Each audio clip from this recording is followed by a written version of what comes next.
ఊర్ల పార్టీలకు అతీతంగా ఉన్న ప్రజలందరికీ కూడా ఇక్కడ హామీ ఇవ్వడం జరుగుతూ ఉంది. మన ఊరికి సంబంధించి దశాబ్దాల నుంచి కూడా ఈ పునరావాసం కోసము ఎంతగానో ముందు నుంచి కూడా ఈ ఊరికి చేస్తేనే మేము ముందుకు వస్తామని రంగారెడ్డి అన్న కూడా ముందుకొచ్చి చెప్పడం జరిగింది.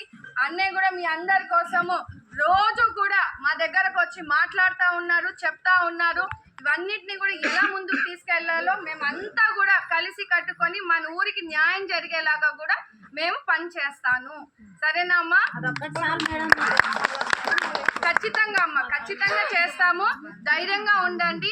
ఈ లోపు అన్నయ్య అడిగినాడు, ఎవరిని అడిగినాడు ఇందాక, ఈ లోపు మాకు ఏమి వర్తించవా, మేము వాటర్ షెడ్లు వేసుకోవాలన్నా అవి వేసుకోవాలన్నా ఇవి వేసుకోవాలన్నా వర్తించవా అంటే దాన్ని కూడా నేను సీఎం గారి దృష్టికి తీసుకెళ్తాను. ఎందుకంటే మనం పునరావాసం కలిగించే వరకు మీరందరూ కూడా స్కీమ్స్ అన్నిటినీ కూడా అర్హత ఉన్నవాళ్ళు, అవునా? ప్రతి ఒక్కరు కూడా అర్హత ఉన్న వాళ్ళకి ఈ స్కీమ్స్ని ఎట్లా మేము అందించాలనే దాని మీద కూడా ఒకసారి మేము అధికారులం కూడా కలెక్టర్ గారి దృష్టికి తీసుకెళ్ళడం జరుగుతుంది. కలెక్టర్ గారు ఎలాంటి నిర్ణయం తీసుకుంటారో అది మళ్ళీ మరోసారి ఊరికి వస్తాను. ఈ స్కీమ్స్ని మీకు అందించే